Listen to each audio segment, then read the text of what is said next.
Maganin ƙarfin maza kar ka sake a baka labari.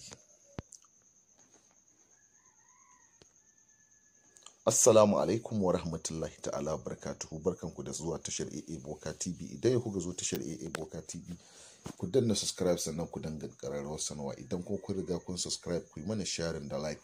Mun gode. Maganin ƙarfin maza kar ka sake a baka labari, kamar yadda muka faɗa. A yanzu ina ɗauke da wata fa'ida mai tasirin gaske wacce na yi mata laƙabi da kar ka sake a baka labari. Kuma wannan fa'ida duk wanda ya jarraba ta insha Allahu zai ga sakamako mai kyau, kuma zai yi min addu'a da yardar Allah.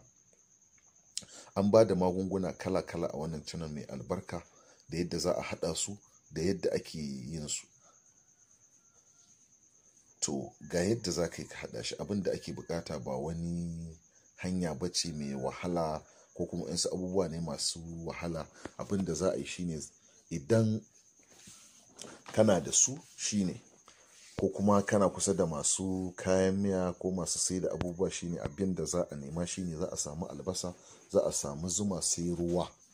To yadda za a haɗa su shine ai wannan magani, shine wannan haɗi ne mai kyau. Da farko za ka samu albasa kamar guda ɗaya, sai ka ɓare. Idan ka ɓare da ka yanka, ka yayyanka ƙanana, ka kuma samu ruwa kofi ɗaya, ka nemo blender ko zuba ruwan. Idan ka zuba ruwan, sai ka samu albasar ka markaɗe, sai ka juya a kofi, ko ka juya a kofi kenan.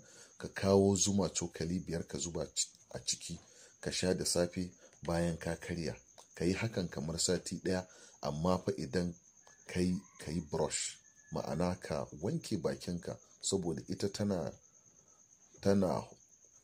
da yawan tasar da ɗoyi kenan. Za ka ji bakinka yana bugawa, kamar ita ma tana da sauti irin na tafarnuwa. Allah ya sa mu dace. Yawwa, idan kuma albasar kana jin warin ya ƙi fita, abinda shine za ka samu makarin wannan wari na albasa. Shine za ka iya samun ruwanka mai ɗumi, sai ka samu gishiri ka zuba, sai ka kuskura bakinka, ka kuskura kamar aƙalla ka yi sau 5 ko sau 6. In ka kuskure bakinka, insha Allahu wannan matsala ta tashin albasa da wari shine za a samu sauƙi. Na gaya muku abin da ake bukata shine albasa da zuma, da kuma yadda za a yi haɗa. Da farko za ka samu albasar ka kamar yadda na faɗa guda ɗaya, sai ka ɓare, ka yayyanka ƙanana, ka samu ruwa kofi ɗaya, ka nemi blender, ka markaɗe su, ka zuba ruwa, ka tace shi. Idan ka tace wannan markaɗaɗɗiyar albasar, sai ka juye shi a kofi, ka kawo zuma mai kyau cokali 5 ka zuba a ciki, ka sha da safe bayan ka karya. Insha Allahu za ka ba wani labari. To amma shine matsalar da ake samu, wasu suna amfani da zumar da ba ta da kyau. To yadda za ka yi ka gane zuma mai kyau, kullum muna faɗa, shine za ka samu ashana ka zuba a cikin wannan zuma. Idan ka zuba, ka tsoma ashanar kai a ciki, sai ka ƙyatta ta. In dai mai kyau ce za ta kama, idan ba ta da kyau kuma za ka ga ba ta kama ba.